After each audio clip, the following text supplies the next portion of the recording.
khutbah istiqbaliyah. Hazrat Ibrahim alayhi salam stood up and he praised and thanked Allah what Allah had given him, that the fire was made peace for him, and all other miracles what Allah had given him. Sulaiman alayhi salam, Musa alayhi salam, Isa alayhi salam, and now our Habib Muhammad sallallahu alaihi wasallam come for his speech. And that's what I say, Milad is what? Mirajul Nabi is peace. So listen to the khutbah of Rasulullah. He said, all of you thanked Allah, and now I'm going to thank Allah. Alhamdulillah alladhi ba'asani rahmatan lil alameen. This was the khutbah of Rasulullah. He said, all thank to Allah that Allah raised me as rahmatul lil alameen. Allah نے مجھے ساری کائنات کے لیے سراپا رحمت بنا کر بھیجا، اور مجھے سب انسانوں کی طرف بھیجا، تمام مخلوقات کی طرف بشیر اور نذیر بنا کے بھیجا، اور مجھ پر فرقان نازل کیا، قرآن نازل کیا، فیہ تبیانا لکل شیء، اور ایسی کتاب ہے جس میں ہر چیز کا حل موجود ہے. اور میری امت کو اللہ نے اولون بھی بنایا اور آخرون بھی بنایا. اولون ایسے کہ جنت میں سب سے پہلے جائیں گے، اور آخرون ایسے کہ آئے سب سے آخر میں. اور میری امت کو دوسروں کی ہدایت کے لیے پیدا کیا. باقی نبی صرف اپنے فضائل بیان کرتے تھے اپنی تقریر میں، لیکن ہمارے نبی نے جب اپنے فضائل بھی بیان کیے تو ساتھ اپنی امت کا بھی ذکر فرمایا. حضور اپنی امت کو نہیں بھولے. تو عزیزان محترم، اس کے بعد حضرت ابراہیم کھڑے ہو گئے اور انہوں نے حضور کا ہاتھ پکڑا اور کہا بِهَذَا فَضَّلَكُمْ محمد. سنو، حضور محمد نے جو باتیں کہی ہیں اس کی وجہ سے یہ تم سب پر فضیلت لے گئے. اب آسمانوں کا سفر شروع ہوتا ہے. پہلے آسمان پر دروازہ کھٹکھٹایا جاتا ہے. کون ہے؟ جبریل. یہ بھی ایک سنت ہے. When somebody is asking you who is talking, tell your name. If you knock the door, they're asking who is this, tell your name. Don't say me. Who is me? Tell your name. This is the sunnah. Jibreel. So the angel said, why are you here? This is the VIP door. Who is with you? He said, Muhammad. So the angel said, is he invited? Jibreel said yes. Now they open the door. Adam alayhi salam is saying, Marhaba. Marhaba. This is Bukhari Muslim. آج ہم معراج یا میلاد کے جلسے میں کہتے ہیں سرکار کی آمد مرحبا. یہ اس کا ترجمہ ہے. لوگ کہتے ہیں مرحبا لائیے، مرحبا لائیے. کتوں کٹے ہیں؟ یہ حدیث میں سے ہے. The prophets are saying مرحبا نعم المجیء جاء. یہ ترجمہ اردو چ بھی نہیں ہو سکتا، انگریزی چ بھی نہیں ہو سکتا. یہ ترجمہ پنجابی چ ہونا ہے. نعم المجیء جاء. اے آنے اللہ کتنا سونا آیا ہے.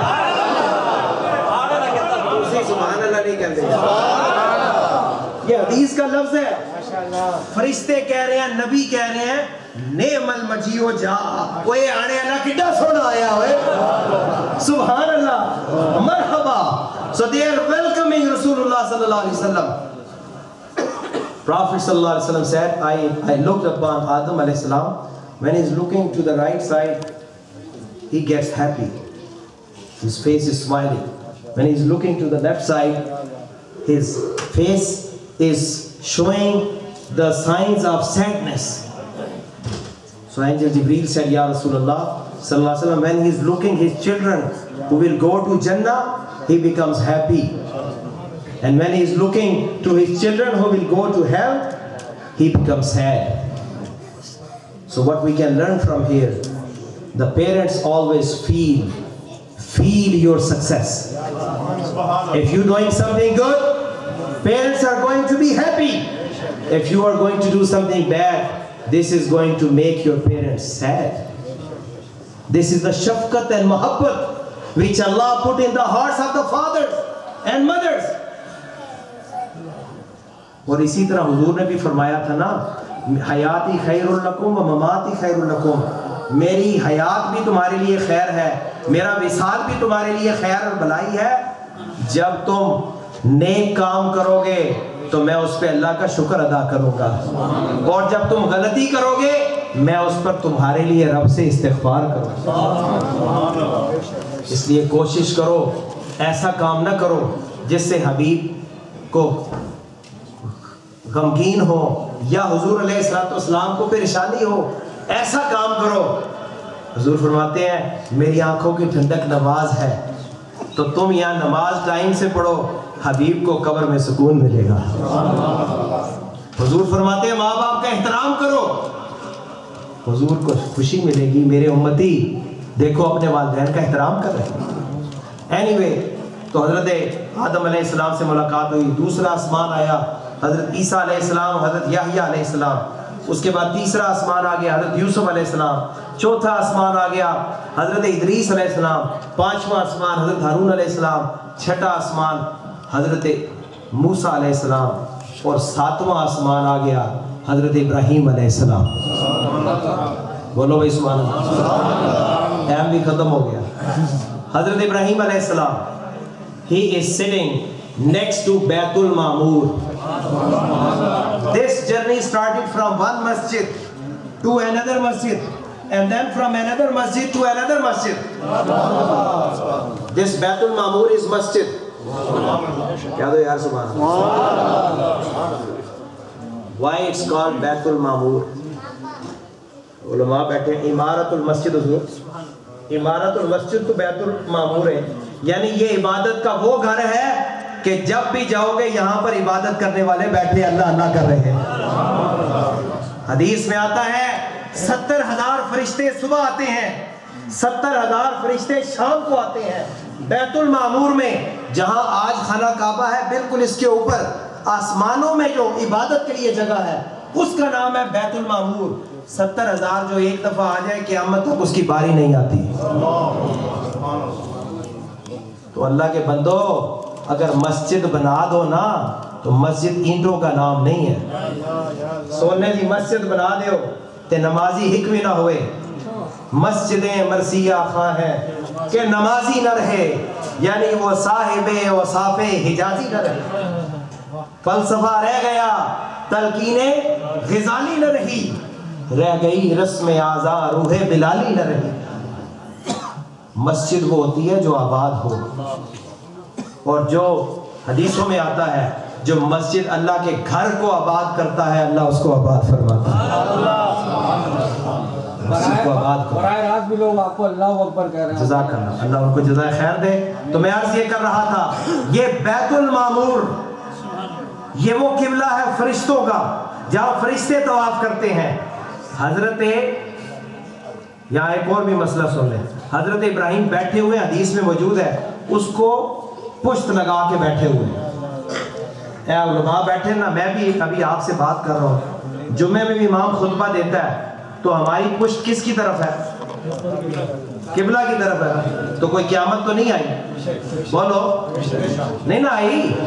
تو اگر روزہ رسول پہ جب ہم حاضر ہوں, آقا ہمارے مواجہ شریف پہ کھڑے ہوں, تو اس وقت اگر قبلہ کو پیٹ ہو جائے تو پھر قیامت کہاں سے آئے؟ یہ کیسے ناجائز ہو گیا؟ نادان, تمہاری عقل پہ پردہ پڑ گیا. ضرورتاً نماز کے لیے قبلہ کی طرف منہ کرنا ضروری ہے. دعا کے آداب میں سے اگر ممکن ہو, آسانی ہو, قبلہ کی طرف ہو تو ٹھیک ہے. ورنہ اگر آپ نے جب کھانا کھایا ہوتا ہے تو کسی نے کہا ہے کہ سارے قبلہ کی طرف منہ کر دو, بلکہ بن باز سے یہ مسئلہ پوچھا ہے, اس کے فتاویٰ میں ہے کہ جب انسان کو خوشی ملے تو سجدہ شکر کرنا چاہیے. اس سے پوچھا مولوی صاحب سجدہ شکر جب انسان کرے تو کیا قبلہ کی طرف رخ کرنا ضروری ہے؟ اس کا یہ فتویٰ تحریری میرے پاس موجود ہے. اس نے کہا نہیں کوئی ضرورت نہیں ہے, جدھر بھی منہ ہے ادھر ہی منہ کر کے سجدہ کر دو, سجدہ ہو گیا. میں کیا مولوی صاحب اجازت دی تو سجدہ بھی کعبے کی طرف کہیں اور, کعبے کے علاوہ کہیں اور منہ کر کے ہو گیا. اور ہم نے اگر صلاۃ و سلام پڑھتے ہوئے یا روزہ رسول پر حضور کا ادب کرتے ہوئے قبلہ کی طرف صرف پشت کی ہے تاکہ حضور کی طرف ہمارا رخ رہے, حضور کی طرف پیچھ نہ ہو, کیونکہ یہ بے ادبی ہے, تو تم ہمارے اوپر شرک کا فتویٰ لگاتے ہو. یہ کون سا دین ہے؟ اس کا مطلب یہ ہے کہ ان کا مسئلہ غلط ہے. صحیح مسئلہ یہ ہے کہ آپ جب کھانا کھا رہے ہیں یا کسی مجلس میں ہیں یا امام صاحب جب دعا کرتے ہیں تو اگر ان کا پشت اس طرف ہو گئی ہے تو یہ گناہ نہیں ہے. دس از پرمیسبل اینڈ اللہ. سو ابراہیم علیہ السلام نے یہ کہا تھا اے حبیب اپنی امت کو میرا سلام دینا. Prophet Ibrahim is sending a message. سنو بھائی کہتے ہیں گوگل فیس بک فلانا, اے دیکھو ڈائریکٹ سلام آ رہا ہے. دینے والا خلیل ہے اور ہم تک پہنچانے والے حبیب ہیں.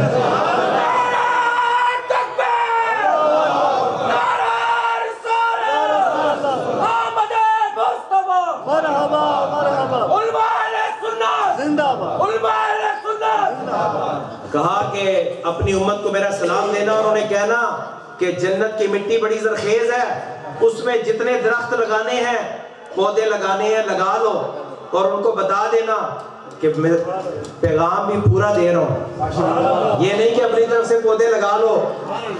فرمایا پودے کون سے ہیں ان کو بتا دو. سبحان اللہ کہو گے تو ایک درخت لگے گا, الحمدللہ کہو گے تو پودا لگے گا, لا الہ الا اللہ کہو گے تو پودا لگے گا, اللہ اکبر کہو گے تو پودا لگے گا, لا حول ولا قوت الا باللہ العلی العظیم پڑھو گے تو ایک پودا لگ جائے گا. تو جب انہوں نے کہا کہ یہ پڑھتے رہیں, اپنی امت کو میرا سلام دیں اور ان سے کہیں کہ زیادہ سے زیادہ یہ پڑھیں, تمہارے درخت تمہارے پلاٹ میں تمہارے محل میں لگ جائیں گے.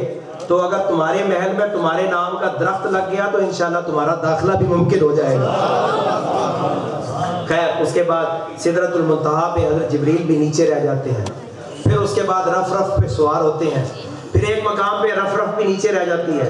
پھر حضور اکیلے ہی جا رہے ہیں, 70,000 پردے طے کر رہے ہیں اور وہاں کوئی بھی نہیں ہے, کوئی فرشتہ نہیں, کوئی کچھ نہیں. اب یہ مقام دنا فتدلہ یہ وہ ہے. اب اس کے بعد ہمارے الفاظ نہیں, عقل شعور یہاں جواب دے گیا. انبیاء تو پہلے نیچے رہ گئے تھے, اب فرشتوں کا سردار حضرت جبریل بھی نیچے رہ گئے. پتہ یہ چلا بشریت بھی نیچے رہ گئی, نورانیت بھی نیچے رہ گئی اور محمدیت اس سے بھی آگے چلی گئی. اب اس کے بعد جب سرکار نئے علاقے میں آپ جائیں نا تو آپ کو تھوڑا سا محسوس ہوتا ہے میں کہاں آ گیا. تو آواز آئی کف یا محمد ان ربک یصلی. حضور فرماتے ہیں مجھے ابو بکر کی آواز میں آواز آئی. حضور فرماتے ہیں میں نے کہا یہ یار غار مجھ سے پہلے یہاں پہنچ گیا, یہ ابو بکر کی آواز کیسے آ رہی ہے؟ اللہ کی طرف سے بات پیغام آیا, حبیب ہمیں پتہ ہے دنیا میں آپ کو سب سے زیادہ پیار صدیق اکبر سے ہے. ہم نے ایک فرشتہ پیدا کیا جو اسی کی آواز میں بول رہا ہے تاکہ آپ اس علاقے سے اس جگہ سے مانوس ہو جائیں. تو حضور فرماتے ہیں دوسرا یہ تردد ہوا کہ کف یا محمد ان ربک یصلی, تیرا رب صلاۃ ادا کر رہا ہے. تو میں سوچ میں پڑ گیا اللہ نماز پڑھتا ہے, صلاۃ کا ایک مطلب نماز پڑھنا بھی ہوتا ہے, صلاۃ کا مطلب درود بھیجنا بھی ہوتا ہے. تو حضور فرماتے ہیں میرا اس طرف ذہن چلا گیا اللہ کیسے نماز پڑھ رہا ہے. تو آیت پڑھی گئی هو الذی یصلی علیکم وملائکتہ لیخرجکم من الظلمات الی النور وکان بالمؤمنین رحیما. اے حبیب آپ کا رب آپ پر درود بھیج رہا ہے. خیر پھر قرب خاص میں کیا ہوا, فاوحى الی عبدہ ما اوحى. پھر راز کی باتیں ہوئیں, کہا حبیب دوست کے پاس آتا ہے, تحفہ لاتا ہے, کیا لائے ہو؟ عرض کی التحیات للہ والصلوات والطیبات. یا رب یہ 3 طرح کی باتیں جانی مالی جسمانی سب تیرے لیے, یہ تحفہ لے آیا. اللہ نے فرمایا تم 3 لائے ہو ہم بھی 3 دیتے ہیں. السلام علیکہ ایھا النبی ورحمۃ اللہ وبرکاتہ. حبیب 3 تحفے تم لائے, سلام برکت اور رحمت ہم سے لے جاؤ. اب دیکھو دنیا میں کسی کو مقام مل جائے تو وہ اپنے جو اس کے ساتھ نیکیاں کرنے والے ہوتے ہیں ان کو بھول جاتا ہے, لیکن اللہ کے نبی اس مقام خاص پر بھی امت کو نہیں بھولے. کہتے ہیں السلام علینا وعلی عباد اللہ الصالحین. یا اللہ ہمارے نیکوں پر بھی ہو اور علینا کہہ کے کہا میری امت کے جو گناہگار ہیں یا اللہ ان پہ بھی سلام دیا. تو حضور نے اپنی امت کو وہاں پر بھی نہیں بولا.